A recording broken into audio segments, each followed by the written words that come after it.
예, 안녕하세요. 레가토스 엑스퍼 홍상혁입니다.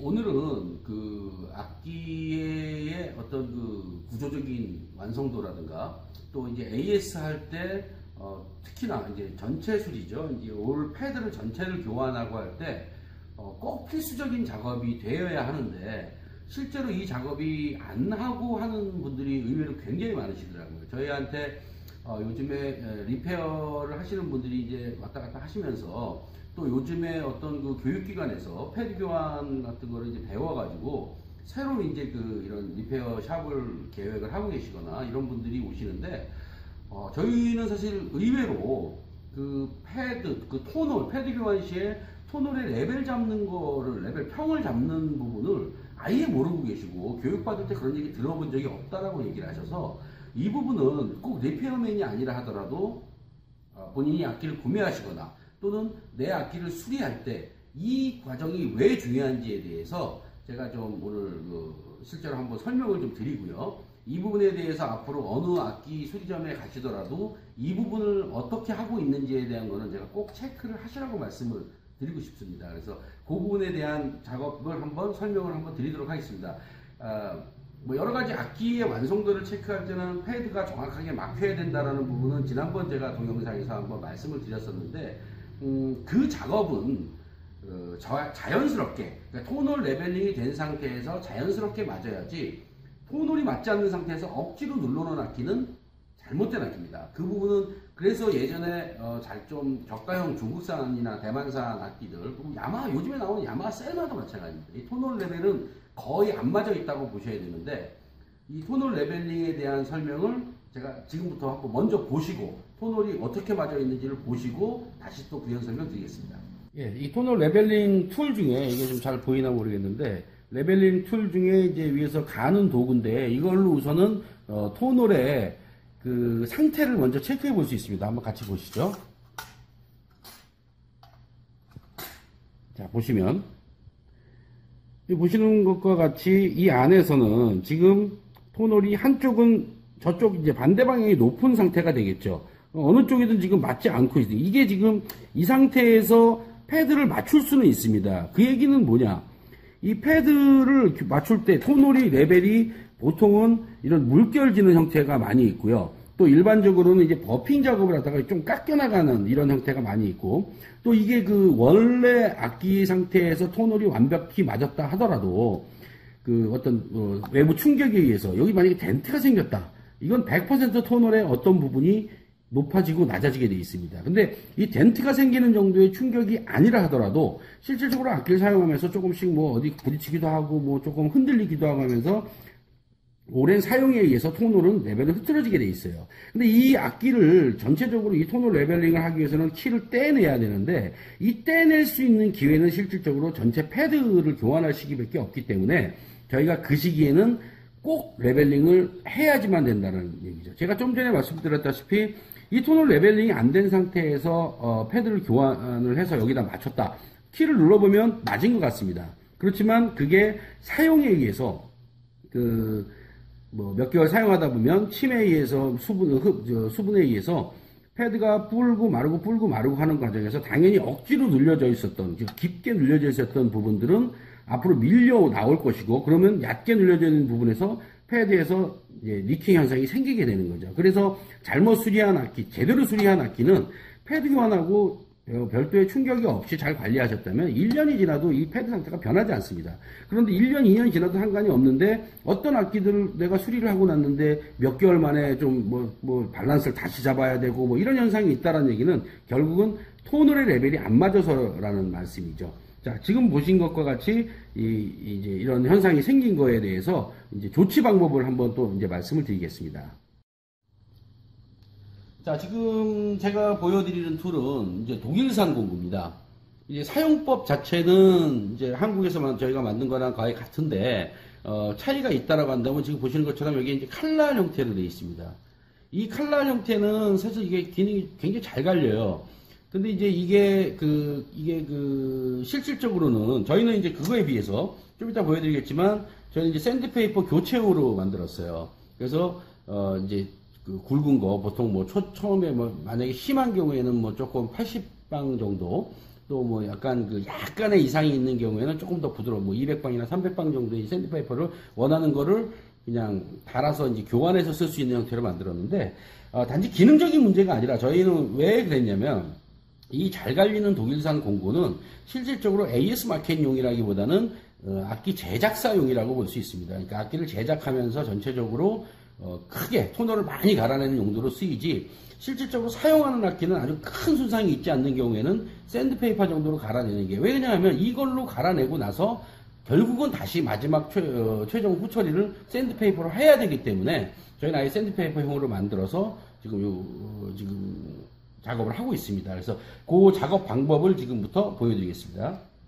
그럼 지금 디스크가 상당히 많습니다. 그러니까 이거는 소프라노, 알토, 테너 전체, 그것도 뭐 일부 빈티지 악기까지 전체적으로 다 맞게 되어 있는데, 이게 왜 이렇게 많으냐면, 저희가 아까 미리 이 잘못된 톤의 크기에 맞는 걸 찾았는데, 결국에는 아까 처음에 말씀드린 것처럼 파일로 밀어갖고는 평이 잘 안 맞는다는 거, 또 이 개수가 작다면은 이 안에서 이게 들어가서 놀면은 상당히 중심을 맞추기 힘들어요. 어느 한쪽에 힘이 더 들어가가지고 파일이 잘 안 맞게 됩니다. 그래서 지금 여기에 딱 맞는, 실질적으로 약간의 유격만 있을 정도, 이 정도로 이렇게 딱 맞게 되죠. 지금 이런 이제 디스크를 전체에서 골라서 작업을 하게 됩니다. 작업하는 모습 먼저 보시죠. 예, 이제 저희가 이 5가지의 이제 원판이 있고 틀이 있고 거기에 맞는 디스크가 있습니다. 그러면 요거를 샌드페이퍼를 이제 오려서 붙이고요. 저희가 이제 이건 한 세트가 기본적으로 들어가 있는데, 이거는 뭐 어떤 분이든 이게 딱 맞을 필요는 없습니다. 가운데서 눌리기 때문에 샌드페이퍼 붙여놓고 가위로 오리시면 되고요. 그러고 나서 여기다가 디스크를 부착을 하게 됩니다. 육각내 엣지를 이용해서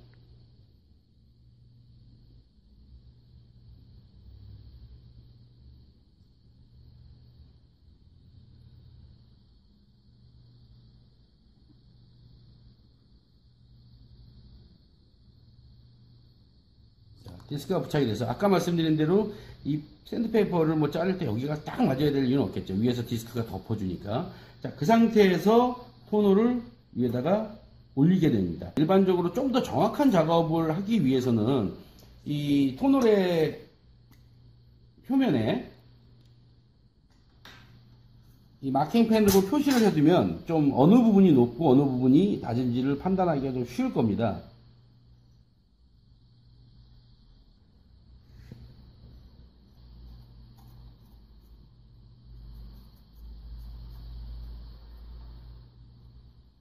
자, 이렇게 이제 매직이나 이런 마킹펜으로 위에다가 표시를 해둔 후에 아까 골라놓은 이 토너하고 정확하게 맞는 디스크를 부착해서 안에다가 끼워줍니다. 그 상태에서 이제 같이 동봉되어 있는 핸들을 위에다가 올려놓은 상태에서 부드럽게 좌우로, 한쪽으로 하지 않으시고 좌우로 부드럽게 갈아주게 됩니다. 자, 토너 작업은 한 번의 작업을, 이게 저는 조금 많이, 지금 전체적으로 많이 갈렸는데, 한 번의 작업을 하는 것보다는 한 번 맞춰놓고 다시 작업을 하고 한 번 맞춰놓고 다시 작업하는 형태로 서서히 하게 됩니다. 이게 뭐 어느 정도 많이 갈려나가진 않으시니까. 자, 이런 식으로 작업을 해주게 되면,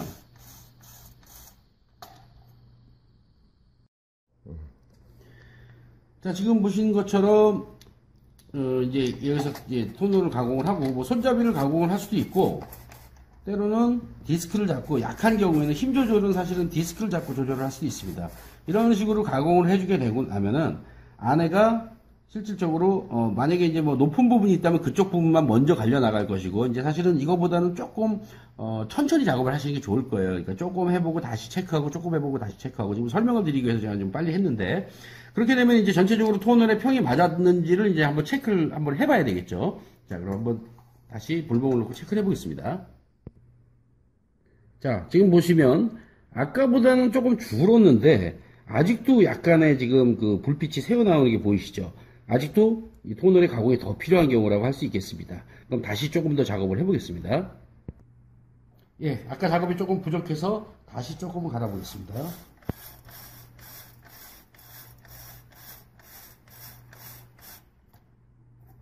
자, 다시 한번 체크해 보겠습니다.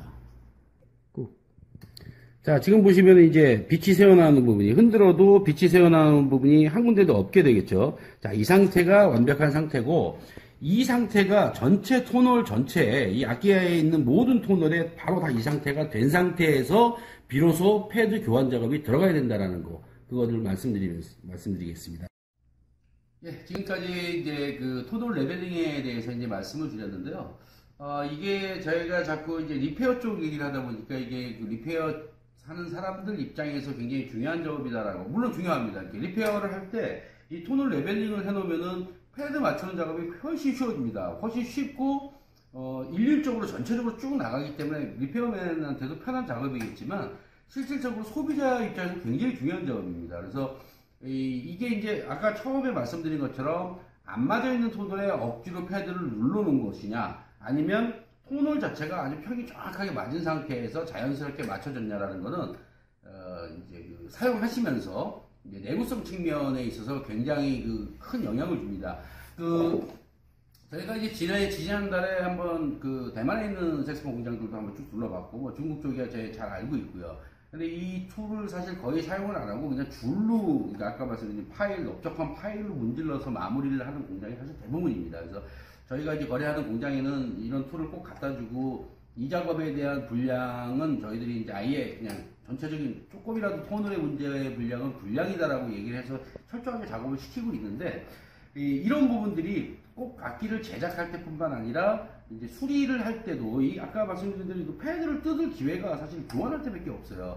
그 전체 키를 떼낼 그 기회가. 그러면 그때 이 작업을 꼭 해주면은, 한번 해주면은 맞춰놓은 패드가 내구성이 상당히 좋아지고 악기가 전체적으로 밸런스가 틀어지지 않는다라는 얘기죠. 그래서 이 작업은 굉장히 중요하고, 또 아까 저희는 본 적이 없지만 완벽한 상태의 토널이 돼 있다 하더라도 이 사용에 의해서 침에 의한 어떤 뭐 침전물이라고 해야 되나, 이게 떼보면은 이 위에 뭔가 이렇게 이물질들이 많이 껴 있어요. 그러니까 이 부분을 다 이때 사실 악기 전체 청소하는 것도 중요하지만 실제 이 토널 면의 청소는 굉장히 중요하다고 볼 수 있습니다. 그래서 이거는 꼭 그 악기를 구매하실 때도 어떤 경우에 이제 심한 경우에는 눈으로도 확인이 되거든요. 그러니까 패드를 눌러보면서 이 토널에 찍힌 곳이나 물결이 쳐 있는 악기는 기본적으로 사용할 수 없는 악기라고 보시면 됩니다. 그래서 이 토널에 대한 부분들이 한 번도 얘기된 적도 없고, 저 의외로 깜짝 놀란 게 너무 많은 리페어를 직업으로 하시는 분들도 이 부분을 다 간과하시는 분이 너무 많아서